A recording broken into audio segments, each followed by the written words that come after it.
And good day, Jamie Shell here with the Avery Journal-Times, here with the Big Mike's Coaches Report with Johnson Entertainment as well. The Johnson Entertainment Coaches Show, Viking Coaches Show here with head coach Allison Phillips, also with junior guard Caroline Hollifield, of course, guard slash forward, I guess. Play a little bit of everything there. So she's a slash. She'll play wherever for you on the floor there. But we appreciate our sponsors, of course. We mentioned Johnson Entertainment Group, Kenny Johnson and his staff, the work that they do for staging and things of that nature, helping out with, I guess, the pregame red lights, all that fun stuff that the players get pregame, and just their sponsorship of our athletic programs here, our coaches shows, our postgame reports. Appreciate their work. And here our venue at Big Mike's Coffee Shop to bring these coaches shows to you each week. Again, we appreciate Mike and Jackie Nelson and their continued sponsorship during football and basketball seasons as well. Coach, again, we look now at last week. You had just the one game since our last discussion, and that was the win over Mitchell, of course, playing one of your former players with Hannah Nance, who heads up the program down there. And again, Mitchell, a very young team, a lot of freshmen, a lot of sophomores in their lineup. But they gave you a game early on. It seemed like first quarter they played very well, and going into the second quarter, I mean, you look at the score, they're down only single digits at halftime, 27-18, but then you had that huge run in the third quarter, and you held them defensively to just 5 points the rest of the game. Can you speak a little bit about kind of the adjustments you made at the half? I hope you didn't have to throw any whiteboards this time, but just kind of talk a little bit about kind of what happened between those two halves and what kind of challenges that Mitchell brought to you. Yeah, so I mean, obviously we talked a lot about, being where we are with the record we have this year, and kind of everybody knowing, it's really no secret that we've had some early success, and that, obviously we're a very competitive team, so you're going to get everybody's best game. Right. And it's a rivalry game. We said beforehand, in pregame, like, when it's a rivalry game, you don't look at what's their record, what's our record, how have they played, how have we played, like, you don't look at that. You just look at it's Mitchell, it's Avery, and it's going to be a big game. And somebody said before, they're really young, and I was like, yeah, they're really young, but they've taken us to the wire at home the past 2 years. So we certainly weren't overlooking them in any way, shape, or form. I think we were very focused and ready to go, and we know at this point how important every game is. So I felt like we were just a little, it was a big crowd, a lot of people. Yeah. That was awesome. It was a super good environment. I feel like we were just a little tight offensively in the first quarter. They jumped out and hit a couple buckets and gave them a little bit of confidence, which, for a young team, we've been there. Like we were led by freshmen and sophomores for the majority of Caroline's entire career. So, like, they understand what it's like when you go out and you score on a team you want to beat, and you feel good and get a couple possessions under your belt and you're hanging in there, and it builds a lot of confidence in them. And kudos to them for doing a really good job of coming in ready to play. And they handled our press. We talked about that. We feel like people probably over-prepare for our press a lot because they know that's something they're going to have to get through. And, good for them for playing well in the first quarter. It took us a little while to adjust and settle in offensively, and I think once we did that, we played a pretty good game in the second half. So, Caroline, I know last year's team had 8 losses. You had 4 to Heritage, and you had the 3 with McDowell in there somewhere, and then you had the 1 to Mitchell last year, that outlier down in Ledger. Did you all keep that in mind, or do you think about that when you're playing a team like Mitchell again this season, that they took us last year in a game that we should have won, or we felt like we could have played better? Does any of that come into mind when you all were playing them on the floor last Friday night? Yeah, like preparing for the game, we just have to realize that last year we did not think that they were going to beat us, but they did. So this year we didn't think they were going to beat us, but we had to still prepare like we do for any other team, because that can come out and happen. And of course, you look at this week, you got Madison coming up this evening, and on Thursday you all play Owen. Again, 2 teams that you all have already played and already defeated. How do you, I guess as a coach and a player, how do you get yourself mentally prepared to play teams like that when you've seen them, like, well, Madison, I don't know how they match up really well talent level with you guys, and Owen very much the same way.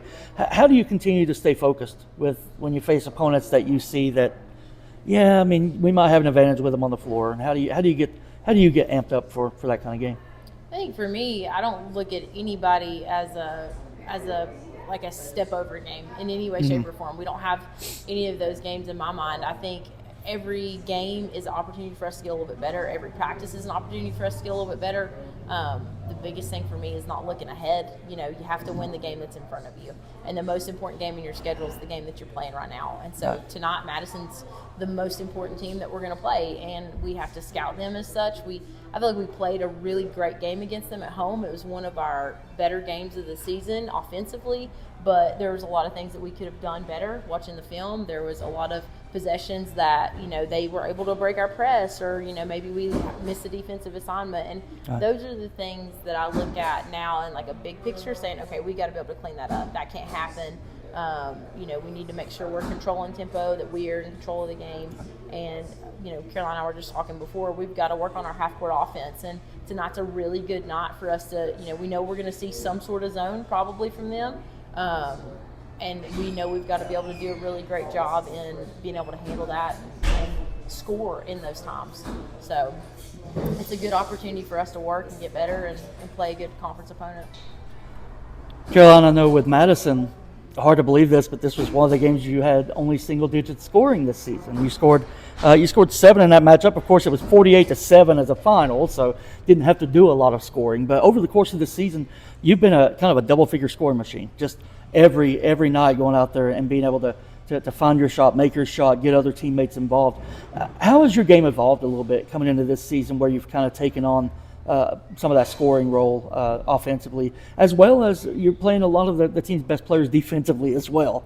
How has that kind of evolved for you this season? In practice, I've worked on finish. Like, I can get to the basket pretty much any time, but I have to get to the basket and finish, because if you get to the basket and you don't finish, then there's no point in getting there anyway. So in practice, I've really worked on finishing, and we've done a lot of drills to improve your moves to the basket so you can get balanced and better footwork to finish. So finishing inside and then getting more shots up. Just more shots always helps your shot fall during the game. And I've been working on trying to shoot quicker during practice, because in practice I feel like I'm more laid back and I don't shoot as quick. And then in the game, when I have defense on me, I rush my shot, so I try to shoot faster in practice. You look at the game, of course, you have Owen coming up Thursday also, and Owen's another team that you kind of don't know what you're going to get with them from time to time. I mean, sometimes they look like they're a solid team, other times they struggle. And of course, we've talked about this, Coach, where you have programs without JV girls programs, and you see kind of that drop off almost, with very few exceptions, because you don't have that kind of feeder development level in between middle school and the high school varsity level. Your JV teams have usually been pretty solid. This year's team continuing to play well as well. When you go down there tonight and play Madison, when you go out on Thursday and you host Owen, what are some things you want to see that maybe you haven't seen as much of late? I know I'm nitpicking a little bit with a 13-2 record here, but what are some things that you really feel like to get to that next level, you all have to do better? Yeah, it's what we're doing right now. These are really great weeks where we're not only scouting our opponent, but we're self-scouting. And okay, so what did Hendersonville do to us that made us so uncomfortable that we weren't able to score as easily as we normally have been able to? Go back to the Watauga game. What was that situation? Like, how do we improve from that?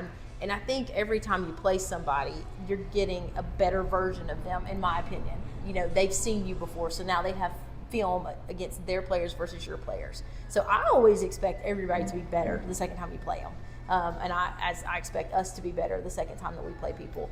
I want to see us take control of the game the whole game. I think that was something in the Mitchell game. I never felt like we didn't have control of the game, because I trust them to the point where I know that they're eventually the better player for the most part is going to assert themselves. But it's also making sure that they are put in positions to assert themselves and to play well. I thought they made a great adjustment at halftime. My father-in-law, after the game, he said, "Who decided to go to 2-3?" And I said, "It was them. It wasn't me." We walked in as a coaching staff and we talked about what we could do defensively. And we walked into the locker room and I said, "What do y'all feel best running? Like, what do you feel comfortable defensively running?" And Caroline was the one that spoke up. She said, "We want to go extended 2-3." And it changed that entire tempo of the game. And they did an exceptional job of coming in and doing that. I don't take for granted the fact that I'm very blessed to get to coach girls who have high enough basketball IQs to where we're not going in at halftime saying you're going to do this, this, and this. No. They have a piece in this. They are very much involved in everything that we do and the decisions we make, especially Caroline, Hallie, and Addison as captains. So, they have as much a say-so in what we're in and what we're running as I do. I might give the initial idea of it or, watching film say, what do you guys feel about this? But their feedback means everything, because if they don't trust it and they don't believe in it, they're not going to execute it, 110%. So, Caroline, how does that make you feel to hear the coach say that about the kind of faith and trust she has in you and your teammates? Well, I think that plays a big role in our success. Like, she trusts us, and we feel like she has trust for us. So we feel like there is a role that we have to play. So we know we have to speak up when, like, me and Hallie were sitting in the locker room before they came in, and I was like, Hallie, what do you think? And she said, we could probably go 2-3. And I said, yeah, because they weren't great ball handlers, and they were getting in the paint more than they should have on us. So if we stop them high, then they couldn't, it hurt them. So it's really fun to get to coach people like that, Oh, yeah. You don't always get to have those conversations. No, I was going to say, you don't. Years where I've had to go and be like, all right, you're going to do this and this. But gosh, it's such a blessing to get to coach kids who it's fun. You know what I mean? Mm-hmm. Even making those adjustments in that big game is fun. And it's fun for them to see it pay off, and it kind of just adds to going to practice the next day. Okay, coach trusts me to make this comment, and to say, okay, I trust this and I like running this and I feel good in this. And I don't always let them determine what we're going to do, but I certainly hear their voice and I certainly hear what they're recommending, because as a player, you just see more on the court than your coaches do. You're feeling it, you're physically having to do it. So it means a lot for them to be bought into whatever we're doing. Caroline, you've had a chance to play at Madison more than once in your career. What do you think about that gym? We were talking earlier with the varsity boys coaches show about that gym, and just the backboard's a little bit, maybe a little different, and it's an old school kind of facility. Do you like that kind of gym, or tell me what your thoughts are about playing there in Marshall? Well, the last year was the game you weren't there, right? Yeah. The last game we had was when she stayed home because she was pregnant, and so Austin was our coach there, and we didn't have a problem with the gym. Since it's sunken down into the bleachers are all upward, the backboards are half blue and half clear because there's I don't know, but I mean I don't have a problem with it. Well, it's the thing people don't realize that unless you're on the floor, you don't notice that. It's definitely not the worst gym that we played in. I hated playing at Drawn. Drawn, really? Agreed. It was so dark in there you couldn't see anything. Yeah. But Madison's an interesting atmosphere, I always think, and as a player, I always felt good having games there and stuff. I'm excited it's going to be interesting for the conference tournament to be there, because it can get to be a really rowdy atmosphere in certain times because of the way the gym's made. So I think it's going to be cool. It's good for us to get to play there early and know that the tournament's there. And, there's a weird gap today in between JV boys and our game. So hopefully we'll have a little bit extra time to shoot and warm up and things like that. So the JV game today starts at, is it 4:30? They start at 4:30, but if they finish early, we're not starting. You're not moving up 6. You're going to still start at 6. So. That'll bode well for us to get a few extra shots up in there, because we know that they're going to run us a zone, and we got to move the ball well and shoot the ball well and be able to attack that. Caroline, I want to ask you this question. It has a little bit to do with basketball, I guess. Of course, your older sister Coralie played for Coach and was part of the Viking team. When y'all are out on the driveway playing basketball, who wins and why? What are those games like? Well, I don't know. I would always beat Coralie, but she would always she wouldn't care. And if I lost ever, I would be so mad about it. But Coralie was the kind, she'd be like, well, we'd walk back upstairs and Mom would be like, well, Caroline beat me again, and Mom would be like, oh well. I was always very mean to her when I was little. I just had lots of tactics that I could just. How long did it take before you beat her on basketball though? Because she's very talented guard. She can shoot the ball. She was really a really solid player. How long did it take before you were able to finally say? And if you say 3 years old, that might be a little embarrassing. So we won't. I don't remember. I remember playing basketball when I was older a lot, and it would always be me, Mom, and her down there. Mom always beat me and Coralie both when we would play around the world. Yeah, we would play that a lot. But when we were playing one-on-one, when she was in high school and I was in middle school, she'd probably still beat me. But once I got to 7th grade and she was I guess a junior, Yeah. I would start beating her. Yeah. And she would be like, Coach A. She'd go tell Coach would A. Tell you that Listen, you get to hear about it, I huh? love Caroline Hollifield will always be my favorite player. Corley's the reason I didn't quit. Okay. And I will say that. When I was a first-year varsity coach, Corley was a kid who I was so ready to quit it. I was like, I'm done. Like, this is terrible. I don't ever want to coach again. And Corley was a kid I brought up to varsity at Christmas, and she just played hard. And she made the rest of that season worth it for me. And so I forever will love Caroline Hollifield with my whole heart. And in her 4 years, Corley's the reason why we are where we are. You know, like, she fought and she kept playing, and she fought through getting our brains beat out, you know, at times. And it wasn't her fault. I mean, if Corley played on this team, she would be a really good player, but she didn't have people around her, you know, like we do right now. And she would always say to me, "Oh, Coach, you know, Caroline's so mean, and good luck coaching Caroline," is what she would say. So I expected Caroline to be like the meanest kid ever when she came to high school. And she's like a big old softie, you know, like, she may be mean to Corley. Sometimes I'm trying to get her to be meaner, you know, and be a little more assertive, maybe is the best way for it. But Anna would always tell me, we're just trying to keep her humble, you know, and she is the most humble kid. And that's a bode to, you know, how good she is as a human being. I would like for her to maybe be a little more confident on the basketball court, and a little cockier, maybe a little more swag from time to time, because she is so talented and she can change a game in so many ways, you know. But I think a lot of that is because Corley and Anna had her in a driveway, and they were playing pickup, and she was playing with adults, you know, when she was little. And to be a great high school basketball player, you have to be able to make adjustments, and you have to be tough. And, you know, that's something her and Hallie have in common, is the amount of pickup they've played is huge, and they just don't get intimidated by people. I used to wake up. We'd wake up at like 5:45, and we'd go to they used to play like YMCA pickup at 6 a.m. before. I was in elementary school, and we'd wake up, and I would go play against huge men. Like, they were grown men, and I would play against them, and it was intimidating. So I think that's really helped me. Like, I've never been intimidated to play anyone. Maybe like nervous, but not like, oh, I'm scared of them. And I think that helped a lot. And Mom and Corley have always told me, like, if you're good, you'll hear it from other people. You don't need to tell yourself that. So I think that's why I'm always, like, I've never brag about myself, because Mom's like, don't brag on yourself. Other people will do it. So. Well, that explains if adults are out there beating you up and knocking you down when you're playing pickup. You know, I don't, you know, maybe Madison's not that tough after all. Why do you have to deal with that, right? But she's kind of a silent assassin. That's kind of what I see. Just, you don't recognize that Caroline's just kind of bunching up the scores. Well, I mean, just being able to build that. Caroline's been on varsity as a freshman, and she played every minute of her freshman year through a lot of adversity. You know, she was hurt, her knee was hurt, you know, and then she was getting beat up every night basically, because, you know, those teams were a lot more physical than her. But her commitment to being in the weight room in the last year has totally changed how she handles the game physically. She was always a great shooter. She was always a good scorer, and, you know, did things really well on the basketball court. But physically, to me, she's grown so much in the past year in just her agility and her quickness and her strength. She's not getting bumped all over the place like she was last year. So, you know, she's put the work in. You know, she deserves a lot of credit for that. And her teammates follow that, you know. They see that she is very much a leader for us in every aspect, and I'm thankful, because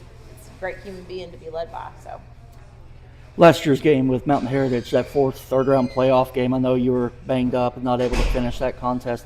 How much did that motivate you this off season to work on, you know, physical structure, to get stronger, to really improve in those areas that the coach is mentioning? Well, last season I always had like a floor limit. Like, Coach would always be like, stay off the floor. And I was like, I can't. I would just get pushed over. So I didn't want to be the person that got pushed over anymore. I didn't want to be the person that I could drive into the lane and I would just fall. And I think getting stronger physically has helped me be able to finish better around the basket and stay balanced.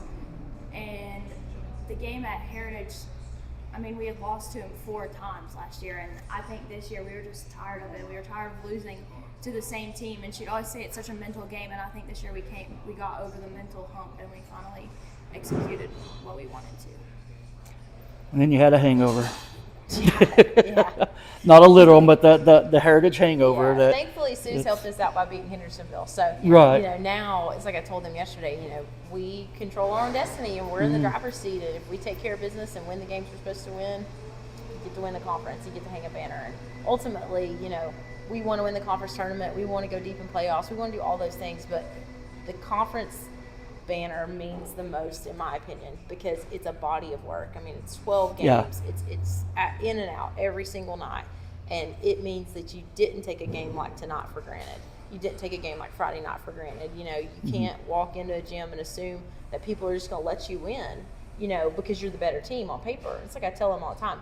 Yes, on paper, you should not lose.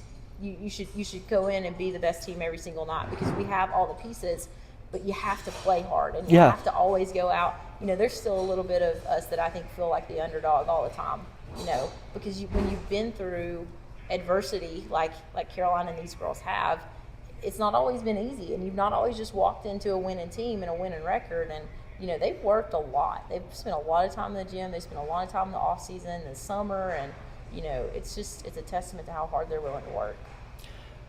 With a team this talented,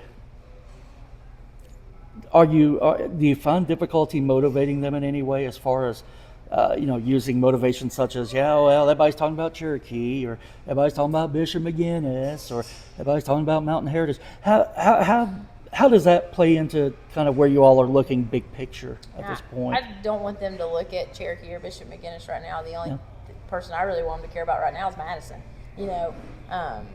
As a coaching staff, we can look ahead. Samuel's he gets into all the online stuff. And sometimes he gets into a lot of stuff, right? He's always like, we were up in this ranking, we're up in that ranking, and all this stuff. He's probably calling me right now, fussing at me for saying that. But, I just want them to be present. I think about I'm having to start planning, and Caroline's helping me plan for senior night, and that breaks my heart. Like I don't want this season to end, in any way.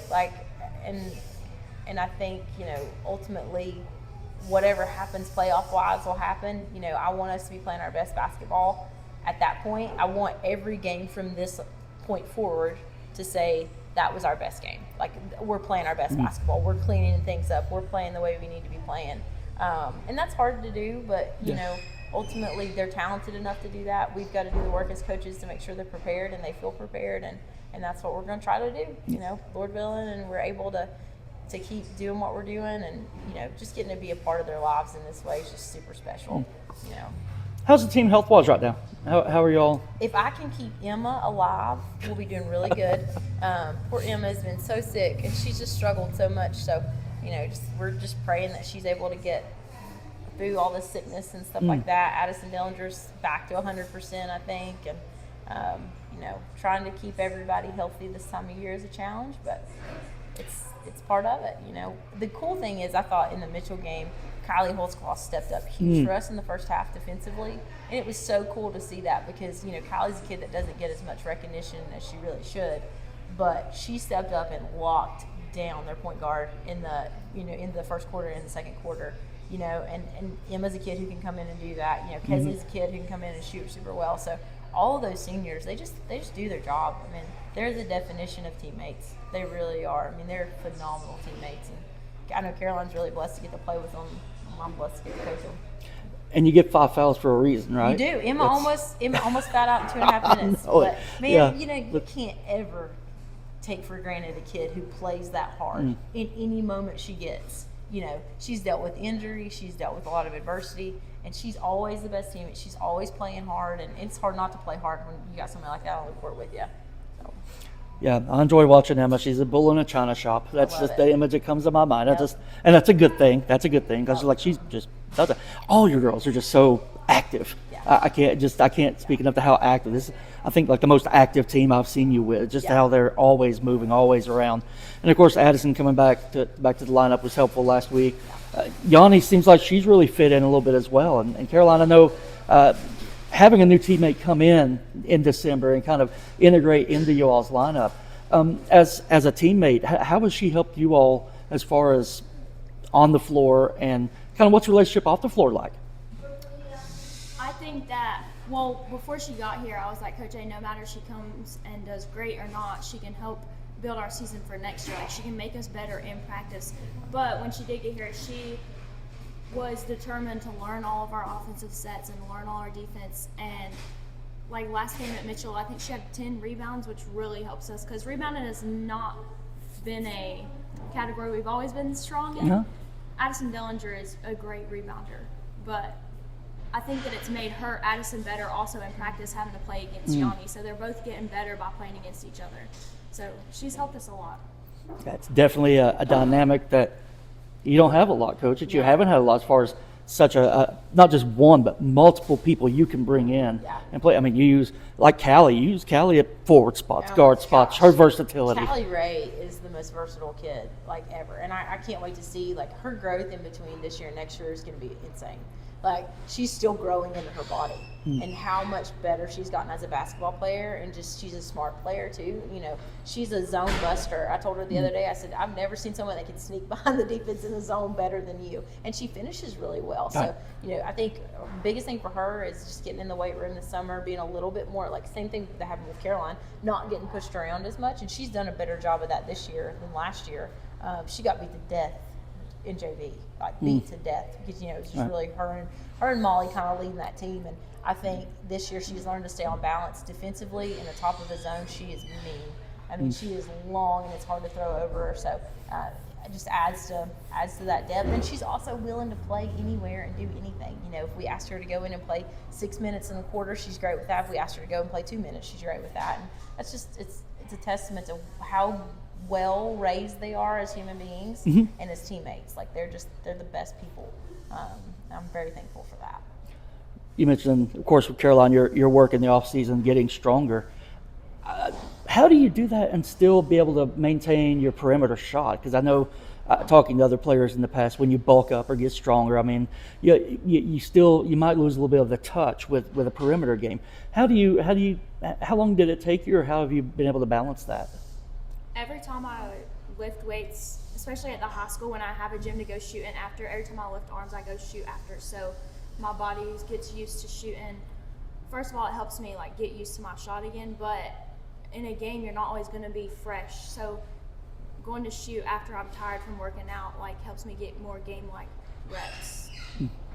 But just shooting after every time I work out helps. Okay. So you have a routine then? Yeah.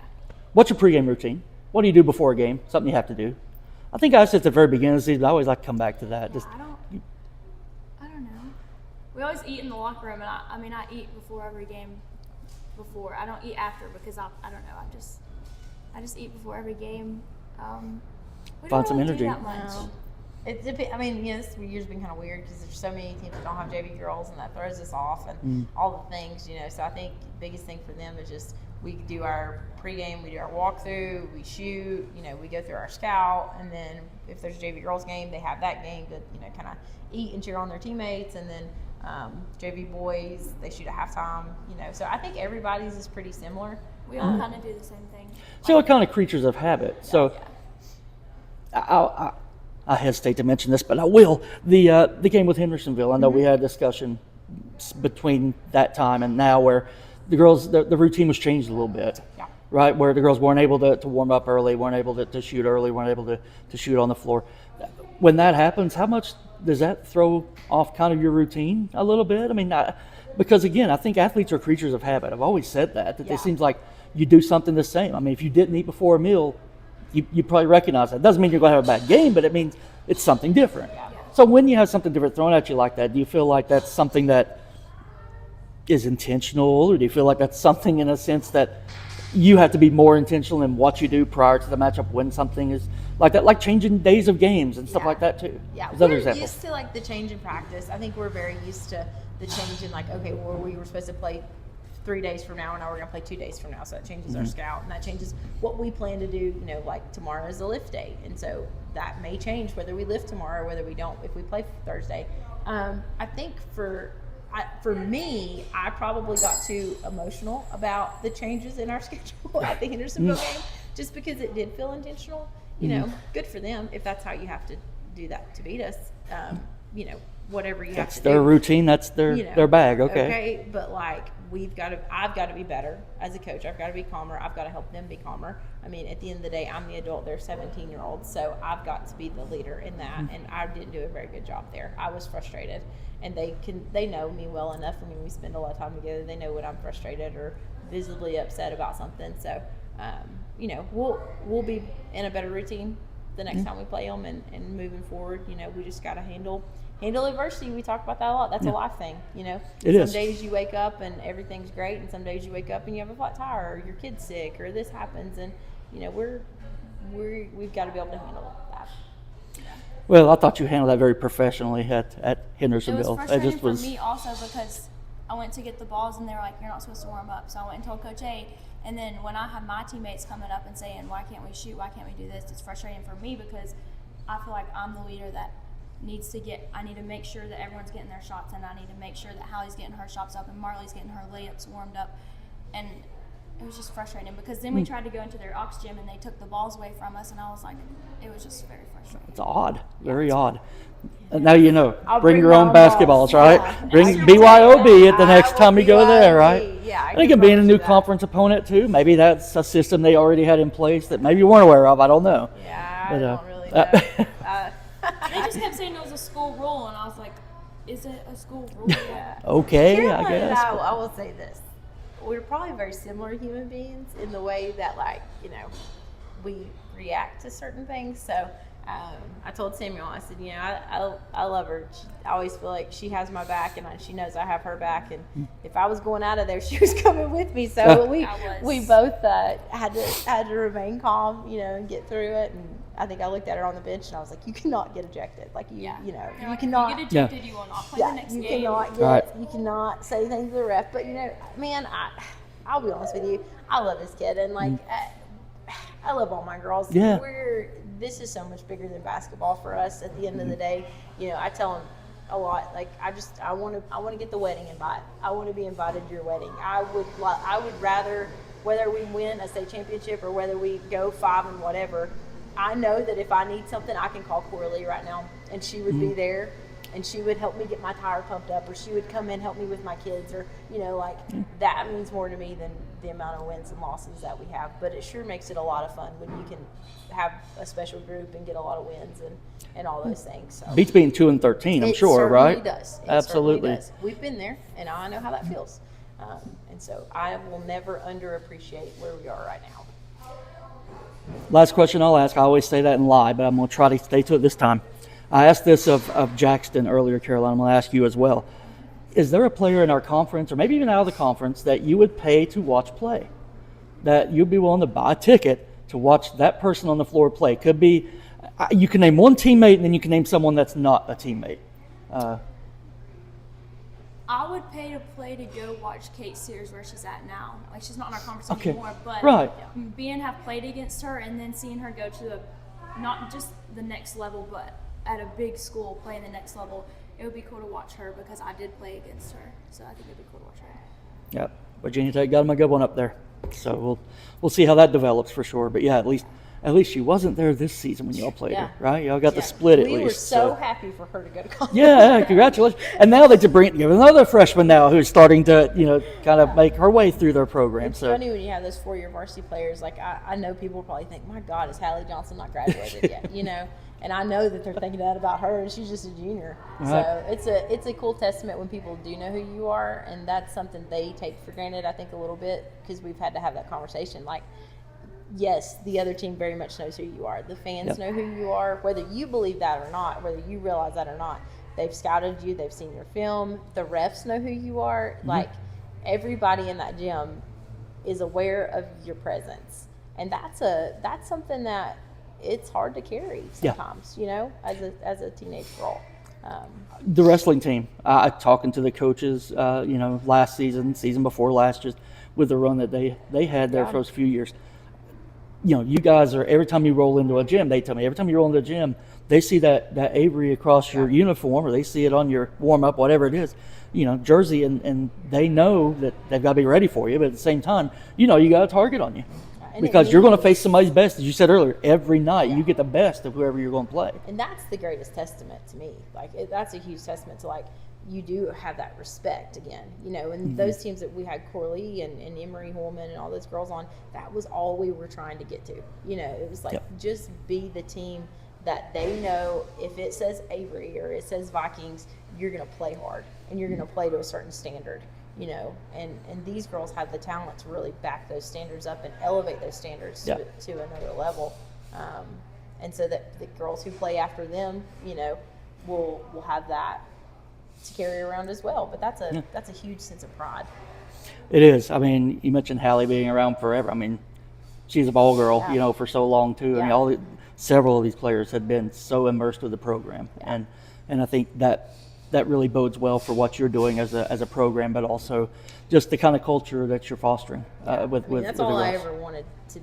That's all I ever wanted to be as a little kid, was just get the opportunity to wear the jersey, And then Missy made sure that was a really special experience for me, So I just feel like if that's my job, then I'm going to make sure it's a really special experience for them. And I think for the most part that that's been something that they can look back on and know that they got to be a part of something special. I have to find some old photos of when you were playing and give them to the players to check out. I try to explain to them that basketball shorts, the length really starts at your knees. Yeah. But they don't believe me on that. Oh, yeah. So Absolutely. we have that debate a lot. Oh, yeah. So, anyways, now you've got Madison coming up in Owen. So we wish you the best of luck in both those matchups. Hopefully the bad weather will stay away. We do wish you all the very best. And as I said, we appreciate you watching the Coaches Show here from Big Mike's Coffee Shop. And here in Pinola, please support Pinola Street, not in Pinola, the town, but on the street here in Newland, downtown. Please make a point to come out and visit Mike and Jackie and tell them we sent you. And definitely try out their many drinks and foods available. Also, we appreciate Kenny Johnson, and of course, Kenny's staging and entertainment group and everything that he does. He stays very busy, but we appreciate him from picking and grinning to delivering mail. He's done a little bit of everything, and we appreciate Kenny so much, and just continue to appreciate the opportunity to bring these shows to you each week. And again, we hope we'll be back with the Coaches Show next week, and hope that you'll join us. Thank you so much for watching. So long for now.